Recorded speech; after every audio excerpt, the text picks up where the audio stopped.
Hello guys, in this video we are going to see linked list. The linked list is the linear data structures which store the information in the form of nodes. Each node contains two parts, that is data and the link or next. So link part can also be called as the next part. Data part of the node is used for storing the information. So whatever information you want to store in the linked list, that information will be stored into the data part of the node. Whereas the link part will be used for pointing to the next node.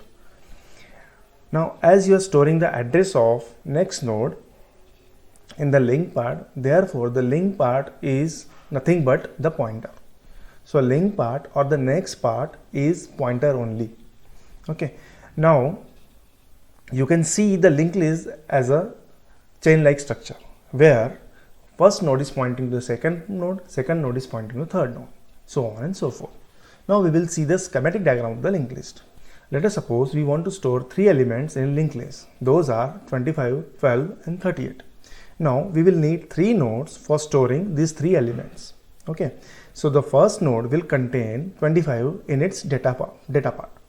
Again, you can see there is a node having two parts, data and the next. In the data part we have stored 25 because it is the information we want to store, and the next part will be used for pointing to the next node, that is second node. Now here is our second node in which the data part contains 12, and here is our third node. The data part of this third node contains 38, and these are all the information we want to store in the linked list. Now the next part of the first node will be pointing to the second node, and the next part of the second node will be pointing to the third node. Whereas the next part of the third node will be pointing to null. Why? Because there is no more nodes in the linked list. So to show that the last node of linked list will always point to the null. Now what is the meaning of these pointers? So actually in the memory you cannot draw arrow, right? So what we will have in the memory, let us see. Now let us suppose the address of second node is 25,000. So this 25,000 will be stored in the next of first node. See here it will be 25,000. Now again let us suppose the address of third node is 35,000. Okay, so it is 35,000. So this 35,000 will be stored here in the next part of the second node.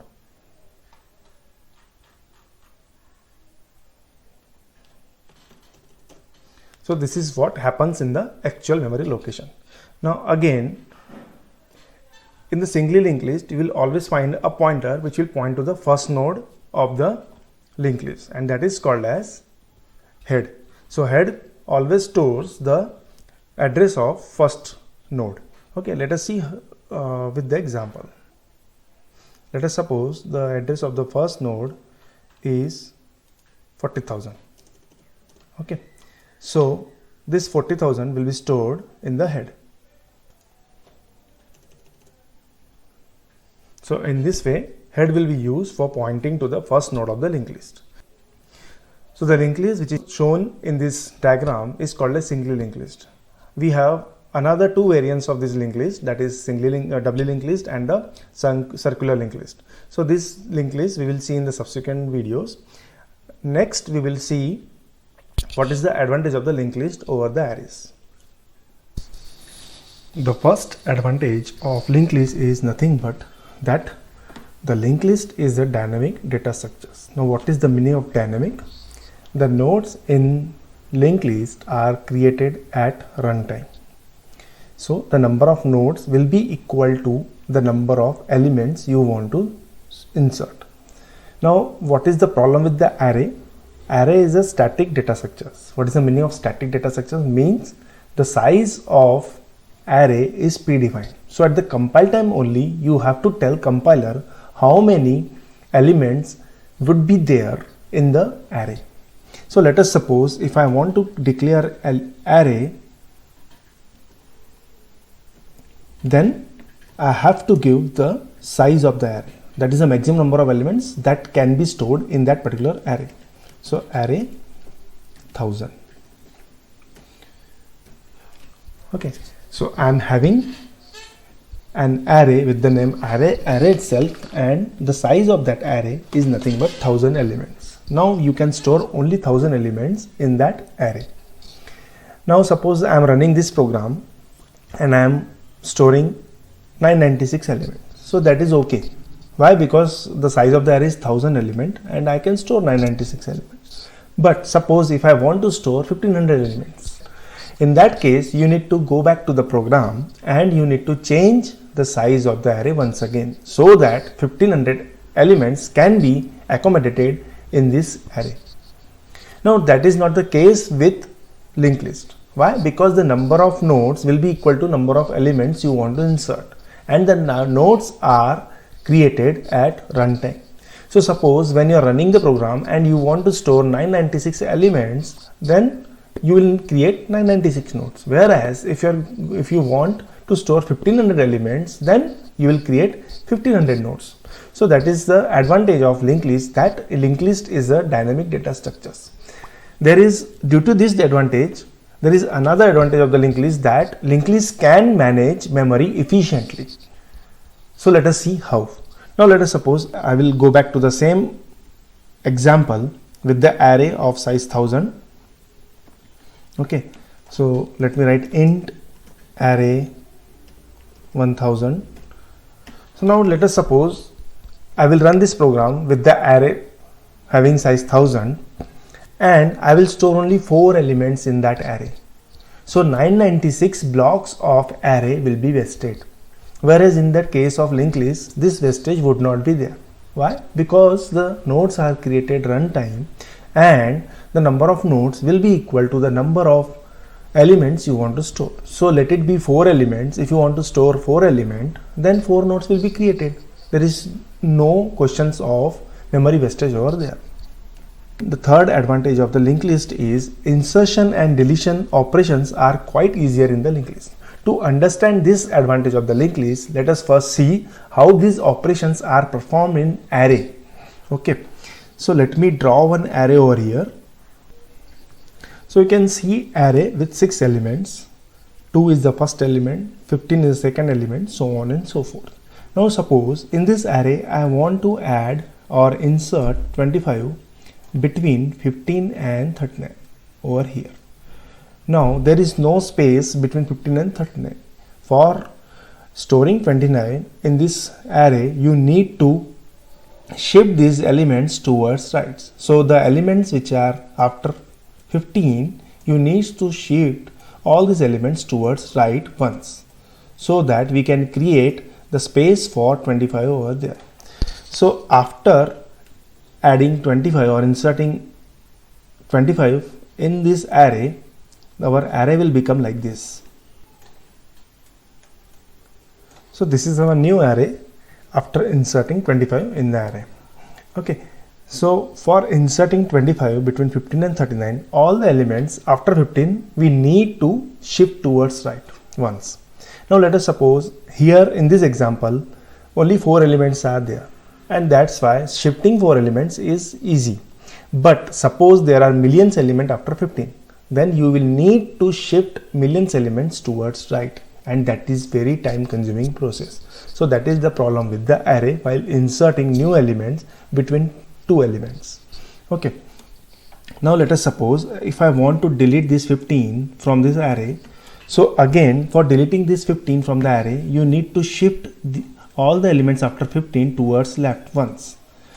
Okay, so shifting 3 or 4 elements, again it is easy process, but if there are millions of elements after 15, then in that case the shifting would be time consuming process.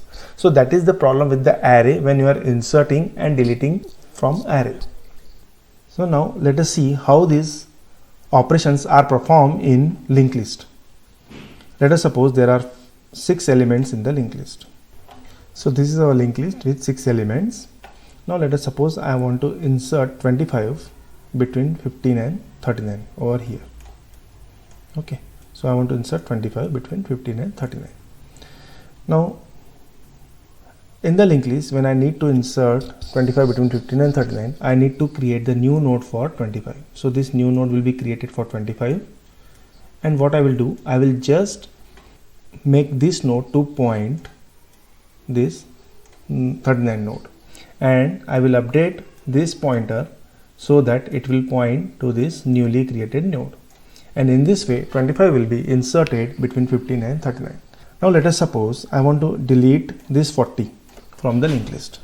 So for deleting this 40, you just need to update this pointer so that it will point to the next element of the 40, and we will drop this node. So in this way deletion can be performed in linked list. So you can see that insertion and deletion operations in linked list are quite easier than in that of array.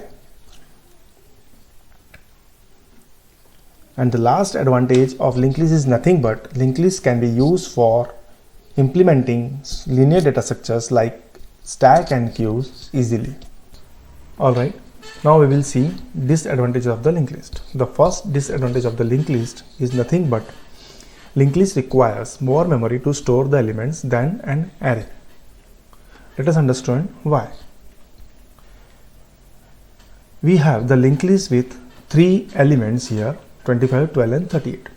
Now each and every node of linked list contains 2 parts, data and the next. The data is part that is obvious, we need to store value over there, but the next part is the overhead in the linked list and it requires extra memory. That's why the memory required in linked list will be more than the memory required for an array. Now we will move ahead to the next disadvantage of the linked list. Second disadvantage of the linked list is nothing but it is very difficult to traverse the nodes in the linked list. Okay, now let us see how. The memory allocated to array is contiguous in manner. Means if the address of first node is 2000 and we will consider that the size of each element is 1 byte, so the address of the second element will be 2001. Okay, and the address of the third node will be 2002. But this is not applied to the linked list. In the linked list, the memory allocated to the linked list may or may not be contiguous. So there will be no relationship between the addresses allocated to first node, the addresses allocated to second node. So that's why traversing randomly in the linked list, it is not possible. So you have to traverse the node one by one. Now suppose there is an array of 1000 elements, and if you want to print 950th element, then given the address of the first element, you can directly find out the address of the 950th element and you can directly go to that element.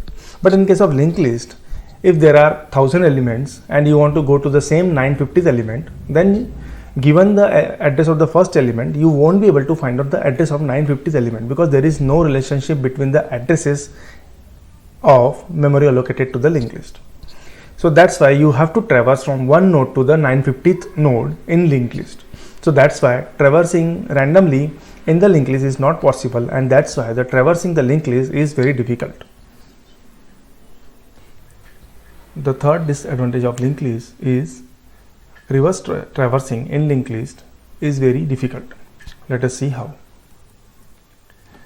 Let us take the example of array first. There are 3 elements in array, 25, 12 and 38. Now I want to print these elements in reverse order. So for that purpose I will use one pointer which is pointing to the last element. Now I will print the value of this element first, that is 38. Then I will subtract this pointer by 1 so that it will point to the previous element, and I will print this value 12, and again I will subtract so that it will point to the previous element. So in this way, only with the help of subtraction we can print array in the reverse order, but it is not that simple in linked list. Let us see how linked list can be printed in reverse order. For printing linked list in the reverse order, I have to use at least 2 pointers. Now let us suppose I will use the first pointer to point to the head. So here the first pointer will point, and then I will bring this pointer over here by moving across all the nodes. So P1 is now over here. Now I will print the value of this 38. So 38 will be printed. Now I cannot bring this P1 back to the previous node because in linked list we do not have the address of the previous node. We only have the address of the next node. So that's why moving P1 back is not possible in the linked list. So for that purpose, I will use the second pointer, that is P2. So again, initially P2 will be pointing to the head, and I will move forward this P2 till the node before the node pointed by the P1. So P2 will come over here. Now I will print the value stored in the node pointed by the P1, that is 12, and with the help of P2 I will bring this P1 over here. Now P1 is pointing to the node having value 12. Again I will restart the process by bringing P2 at the head node, and then again I have to do all the procedure once again. So writing the code for printing linked list in the reverse order is very complicated. That's why reverse traversing in linked list is very difficult. Alright, now we will see how to represent node of linked list in C language. To represent node of linked list in C language, we have to use structure. I hope that all of you know what is structure in C. We know that to define any structure, we have to start with keyword struct. Then we have to give name to that data type. Here I have used data type node. If you want, you can use any other name also. After the name, you have to give opening and closing curly bracket along with semicolon. Do not forget semicolon over here because this is the syntax of struct in C. Now this node has two parts, data and next.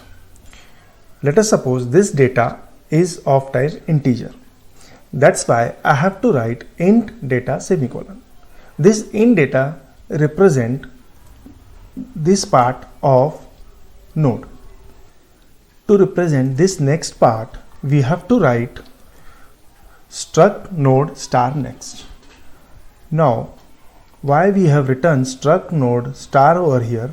For that I have to use one example of integer. Let us suppose you have one integer x. You want this pointer p to point this x. So what would be the data type of this p? The data type of this p will be integer, and you will declare this p using int star. Actually pointer does not have data type. Data type of the pointer depends upon the variable to which it is going to point. Here the next is going to point to this node only. That's why the data type of this next is struct node star. So in this way, the node of the linked list in C is represented using structure. In the next session, we will learn how to implement linked list in C.